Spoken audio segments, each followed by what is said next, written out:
다 함께 사도신경하심으로 2024년 4월 4일 목요일 온라인 아침 기도에 하나님께 올려드리겠습니다. 전능하사 천지를 만드신 하나님 아버지를 내가 믿사오며 그 외아들 우리 주 예수 그리스도를 믿사오니 이는 성령으로 잉태하사 동정녀 마리아에게 나시고 본디오 빌라도에게 고난을 받으사 십자가에 못 박혀 죽으시고 장사한 지 사흘 만에 죽은 자 가운데서 다시 살아나시며 하늘에 오르사 전능하신 하나님 우편에 앉아 계시다가 저리로서 산자와 죽은 자를 심판하러 오시리라. 성령을 믿사오며 거룩한 공예와 성도가 서로 교통하는 것과 죄를 사하여 주시는 것과 몸이 다시 사는 것과 영원히 사는 것을 믿사옵나이다. 아멘. 찬송가 268장 찬송하시겠습니다.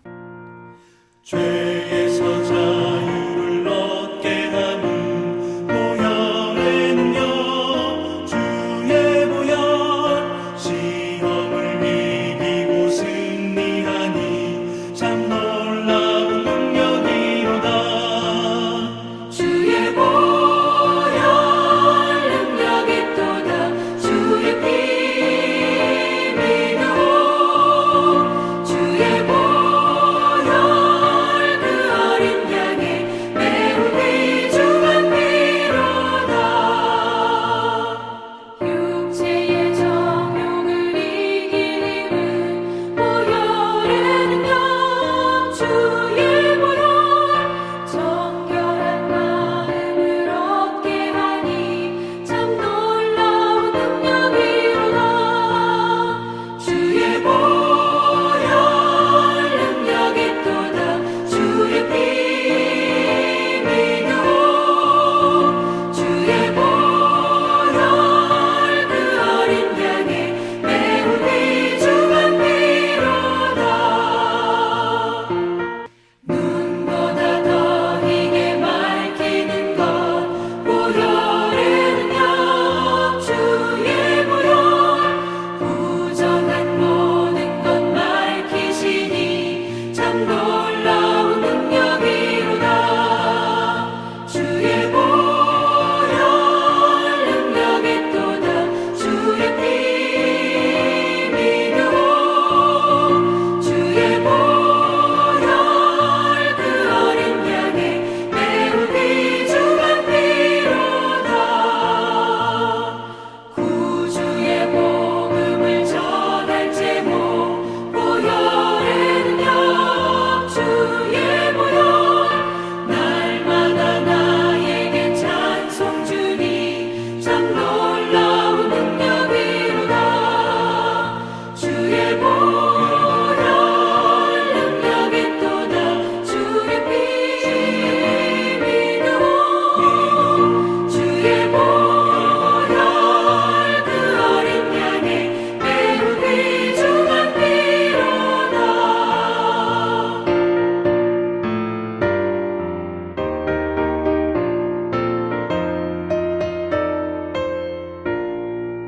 하나님 아버지 감사합니다. 오늘도 또 새로운 목요일 하루를 저희들이 허락하시고 오늘도 주님께서 말씀을 통해서 다시 한번 하늘의 능력으로 채우시고 하루를 시작할 수 있도록 은총 내려주심을 감사합니다. 하나님 오늘도 말씀을 저희들 받을 때 그 말씀과 함께 하늘의 은혜로 충만하게 태워주셔서 하나님 어떤 환경 속에서도 흔들리지 아니하고 주님이 인도하시는 길로만 나감으로 말미암아 오늘도 주님과 함께 승리의 삶을 누리며 하나님께 영광 돌리는 하루가 되게 하여 주옵소서. 감사드리오며 우리 주 예수 그리스도의 이름으로 기도드리옵나이다. 아멘. 자, 이 시간에 하나님이 주시는 말씀은 신명기 21장 1절부터 23절까지 말씀 보겠습니다. 자, 화면을 보시면서 신명기 21장 1절부터 23절까지 말씀 함께 합독하시겠습니다. 내 하나님 여호와께서 내게 주어 차지하게 하신 땅에서 피살된 시체가 들에 엎드러진 것을 발견하고 그 쳐 죽인 자가 누구인지 알지 못하거든 너희의 장로들과 재판장들은 나가서 그 피살된 곳의 사방에 있는 성읍의 원근을 잴 것이요 그 피살된 곳에서 제일 가까운 성읍의 장로들이 그 성읍에서 아직 부리지 아니하고 멍에를 매지 아니한 암송아지를 취하여 그 성읍의 장로들이 물이 항상 흐르고 갈지도 않고 씨를 뿌린 일도 없는 골짜기로 그 송아지를 끌고 가서 그 골짜기에서 그 송아지의 목을 꺾을 것이요 레위자손 제사장들도 그리로 갈지니 그들은 내 하나님 여호와께서 택하사 자기를 섬기게 하시며 또 여호와 이름으로 축복하게 하신대라. 모든 소송과 모든 투쟁이 그들의 말대로 판결될 것이니라. 그 피살된 곳에서 제일 가까운 성읍의 모든 장로들은 그 골짜기에서 목을 꺾은 암송아지 위에 손을 씻으며 말하기를 우리의 손이 이 피를 흘리지 아니하였고 우리의 눈이 이것을 보지도 못하였나이다. 여호와여 주께서 속량하신 주의 백성 이스라엘을 사하시고 무죄한 피를 주의 백성 이스라엘 중에 머물게 두지 마옵소서 하면 그 피 흘린 죄가 사함을 받으리니 너는 이와 같이 여호와께서 보시기에 정직한 일을 행하여 무죄한 자의 피 흘린 죄를 너희 중에서 제할지니라. 내가 나가서 적군과 싸울 때에 내 하나님 여호와께서 그들을 내 손에 넘기심으로 내가 그들을 사로잡은 후에 내가 만일 그 포로 중에 아리따운 여자를 보고 그에게 연연하여 아내를 삼고자 하거든 그를 내 집으로 데려갈 것이요 그는 그 머리를 밀고 손톱을 베고 또 포로의 의복을 벗고 내 집에 살며 그 부모를 위하여 한 달 동안 애곡한 후에 내가 그에게로 들어가서 그의 남편이 되고 그는 내 아내가 될 것이요 그 후에 내가 그를 기뻐하지 아니하거든 그의 마음대로 가게 하고 결코 돈을 받고 팔지 말지라. 내가 그를 욕보였은즉 종으로 여기지 말지니라. 어떤 사람이 두 아내를 두었는데 하나는 사랑을 받고 하나는 미움을 받다가 그 사랑을 받는 자와 미움을 받는 자가 둘 다 아들을 낳았다 하자 그 미움을 받는 자의 아들이 장자이면 자기의 소유를 그의 아들들에게 기업으로 나누는 날에 그 사랑을 받는 자의 아들을 장자로 삼아 참 장자 곧 미움을 받는 자의 아들보다 앞세우지 말고 반드시 그 미움을 받는 자의 아들을 장자로 인정하여 자기의 소유에서 그에게는 두 몫을 줄 것이니 그는 자기의 기력의 시작이라. 장자의 권리가 그에게 있음이니라. 사람에게 완악하고 패역한 아들이 있어 그의 아버지의 말이나 그 어머니의 말을 순종하지 아니하고 부모가 징계하여도 순종하지 아니하거든 그의 부모가 그를 끌고 성문에 이르러 그 성읍 장로들에게 나아가서 그 성읍 장로들에게 말하기를 우리의 이 자식은 완악하고 패역하여 우리 말을 듣지 아니하고 방탕하며 술에 잠긴 자라 하면 그 성읍의 모든 사람들이 그를 돌로 쳐 죽일지니 이같이 내가 너희 중에 악을 제하라. 그리하면 온 이스라엘이 듣고 두려워하리라. 사람이 만일 죽을 죄를 범함으로 내가 그를 죽여 나무 위에 달거든 그 시체를 나무 위에 밤새도록 두지 말고 그날에 장사하여 내 하나님 여호와께서 내게 기업으로 주시는 땅을 더럽히지 말라. 나무에 달린 자는 하나님께 저주를 받았음이니라. 아멘.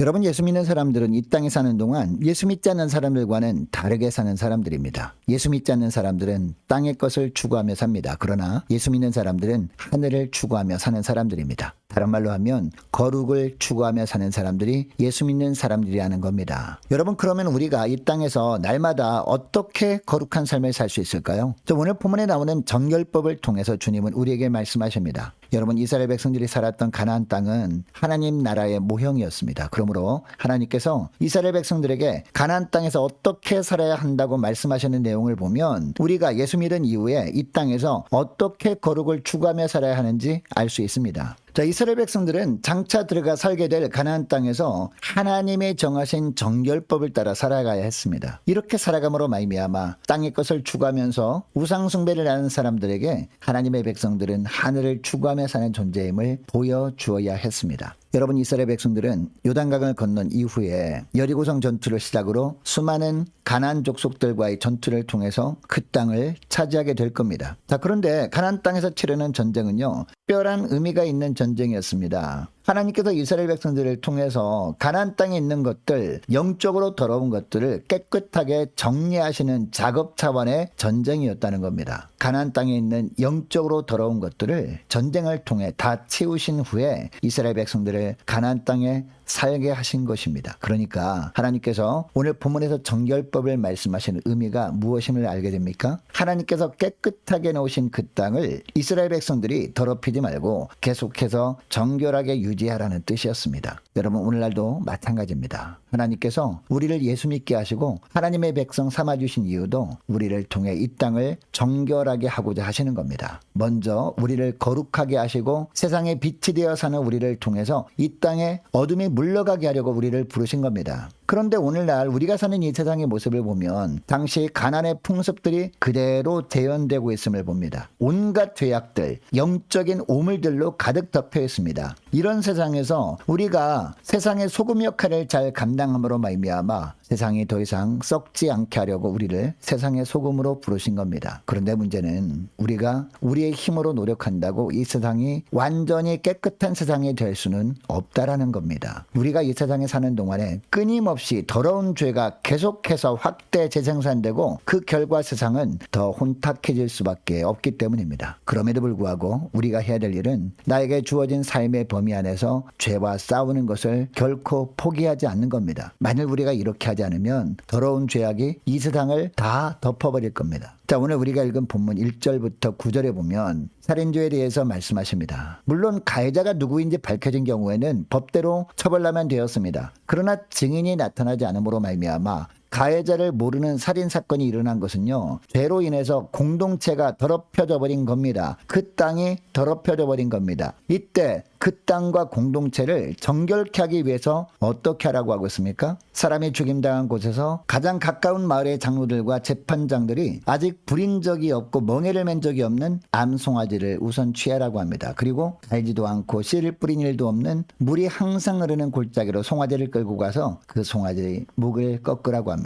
그 후에 성읍의 장로들이 목이 꺾여서 죽임당한 암소 위에 손을 씻으면서 하나님께 간구하라고 합니다. 그 간구한 내용이 7절 8절 말씀이에요. 말하기를 우리의 손이 이 피를 흘리지 아니하였고 우리의 눈이 이것을 보지도 못하였나이다. 여호와여 주께서 속량하신 주의 백성 이스라엘을 사하시고 무지한 피를 주의 백성 이스라엘 중에 머물러 두지 마옵소서 하면 그 피 흘린 죄가 사함을 받으리니라고 합니다. 여러분, 왜 이렇게 하라고 하신 걸까요? 이스라엘 공동체 안에서는 절대로 자기 욕심이나 분노로 인해서 다른 사람의 생명을 해치는 일이 있어서는 안 되었기 때문이었습니다. 그런데 하나님께서는 이처럼 이스라엘이 자신을 거룩하게 하는데 가장 중요한 사람이 제사장이라고 하십니다. 자, 5절 말씀을 보시기 바랍니다. 레위 자손 제사장들도 그리로 갈지니 그들은 내 하나님 여호와께서 택하사 자기를 섬기게 하시며 또 여호와 이름으로 축복하게 하신 자라. 모든 소송과 모든 투쟁이 그들의 말대로 판결될 것이니라 라고 합니다. 아무리 들판에서 사람이 피살을 당했다고 해도 하나님은 누가 죽였는지 알고 계십니다. 그러나 하나님은 그 범인이 누구라고 직접 알려주시지 않으시고 제사장을 통해 주신 말씀대로 정결의식을 행하라고 하십니다. 하나님께서 직접 알려주시는 것과 같은 하나님의 신비적인 개입이 너무 많아지게 되면 사람들은 자꾸 이런 신비적인 방법만 찾으려고 할 것이기 때문입니다. 여러분, 하나님은 이 세상의 모든 죄가 다 없어지지 않는다는 것을 알고 계십니다. 자, 오늘날 원죄의 문제는요, 우리가 예수님을 영접함으로 해결됩니다. 그러나 우리가 살아있는 동안은 자범죄를 범하게 하는 죄성이 아직도 남아있잖아요. 이 자범죄를 범할 때마다 이 죄도 정결케 되어야 합니다. 그래서 하나님께서는 죄를 정결케 하는 두 가지 방법을 주십니다. 하나는 뭡니까? 주시는 말씀대로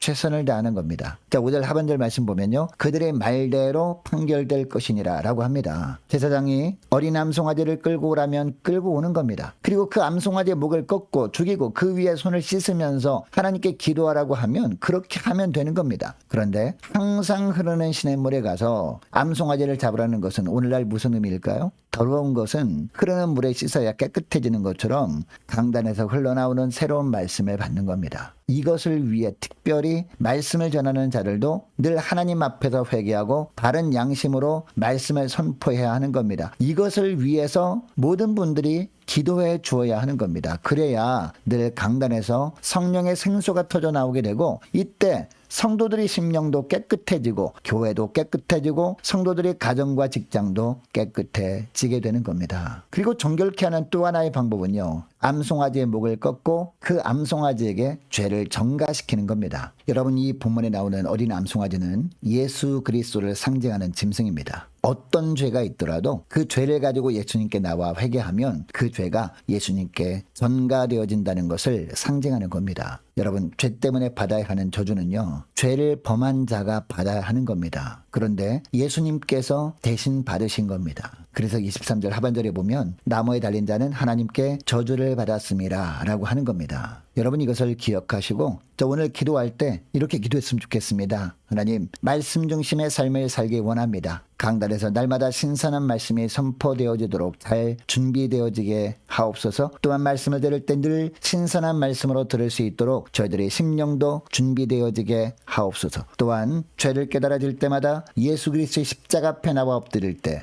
그 죄악이 예수님의 십자가로 전가되어졌음을 확신하고 죄에서 자유케 하신 주님을 찬양하며 살게 하옵소서. 간절히 기도하는 이 새벽 될 수 있기를 원합니다. 계속해서 기도하기를 원하는 것은요, 오늘 목요일입니다. 목요 전도단 위에서 함께 기도하기를 원하고 기도로 깨어있는 교회와 성도를 되게 하옵소서. 간절히 기도하기를 원하고요, 맡은 사역 잘 감당할 수 있는 환경과 여건을 허락해 주시도록 간절히 기도하기를 원하고 유초등부 중고등부 청년부를 위해서 남녀 전도회와 각 구역을 위해서 기도해 주시되 특별히 이번 주 주일 오후 찬양 예배 시간에 있을 여전도회 헌신 예배를 위해서 함께 기도하기를 원합니다. 또 많은 환우들이 있습니다. 환우들 위해서 기도해 주시기 바라고 군복무 중인 유호성 형제를 위해서 취업을 앞둔 청년들을 위해서 성사님들 가정들과 나라와 민족과 교회 앞날을 위해서 저와 여러분이 가지고 나온 기도 제목을 놓고 우리 함께 기도하길 원합니다. 기도하겠습니다.